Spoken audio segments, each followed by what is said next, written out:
High, আসসালামু আলাইকুম guys. কী অবস্থা সবার? আশা করি সবাই অনেক ভালো আছো এবং তোমাদের দয় আমি অনেক বেশি ভালো আছি। সো আজকে দেখতেই পাচ্ছ কলেজ ড্রেস পরে সুন্দর করে রেডি রেডি হয়ে গেছি।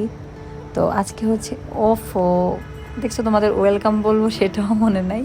তো যাই হোক, welcome to my another blog. আজকে হচ্ছে আমি কলেজে যাব, কলেজ ড্রেস পরে রেডি হয়ে গেছি। আজকে একটা অ্যাওয়ার্ড ফাংশন আছে। কলেজ ড্রেসটা না পড়লেও হইতো, বাট যেহেতু আমি অ্যাওয়ার্ড ফাংশনে যাচ্ছি আর কলেজ থেকে অ্যাওয়ার্ডটা পেয়েছি, কলেজ থেকে না মানে কলেজের হয়ে আমি প্রতিনিধিত্ব করে পেয়েছি, সো এই জন্য ভাবলাম কলেজ ড্রেসটা পরি। তো এখন যাচ্ছি হচ্ছে মামার রুমে পারফিউম ইউজ করতে।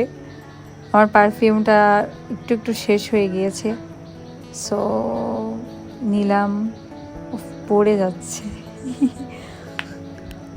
তো যাই হোক, এভাবে আমি পারফিউম ইউজ করি, তোমরা কিছু মনে করো না।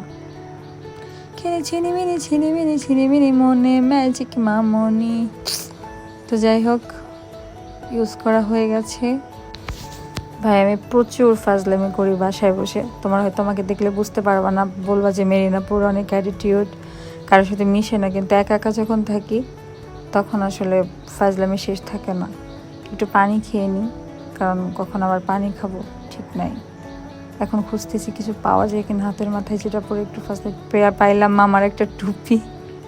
তো টুপি নিলে নাকি মাথায় চুল গজায় না। তো যাই হোক, এখন বেরোবো, ফাজলামি শেষ। তো বেরোনোর সময় একটু মিরর মুছে নিলাম, দেখতেছিলাম কেমন লাগে। মিররে প্রচুর পরিমাণে ময়লা ছিল। তো যাই হোক, ঠিক আছি।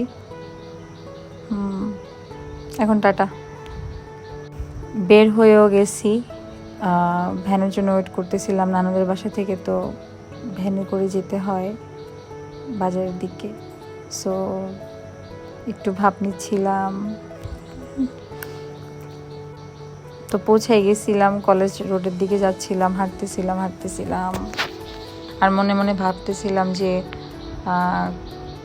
সবাই অনেক বোধহয় খুশি হয়েছে। আমি তো আরও অনেক বেশি এক্সাইটেড, আর অনেক বেশি খুশি।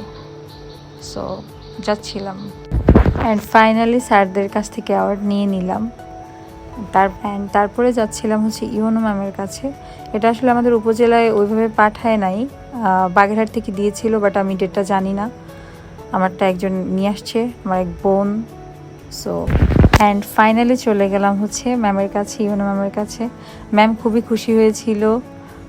আর হচ্ছে ভিডিও করার কেউ ছিল না, আমি সাথে করে কাউকে নিয়ে যাইনি, এই জন্য পিক তুলেছিলাম আর কি।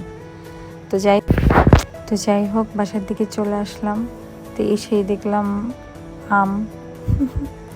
তোমাদের দেখাবো না, তো হয় নাই, দেখো আম। অ্যান্ড বাসায় ঢোকার পরে অ্যাওয়ার্ডগুলো নিলাম, অ্যান্ড দেখতেছিলাম যে এই অ্যাওয়ার্ডের জন্য আসলে এত কষ্ট, তো সংগ্রাম, এত কিছু। তো যাই হোক, আমার জন্য দোয়া করো সবাই, যেন এরকম সবসময়ের জন্য ফার্স্ট হতে পারি। তোমাদের দোয়া থাকলে সবই সম্ভব। Thank you and by.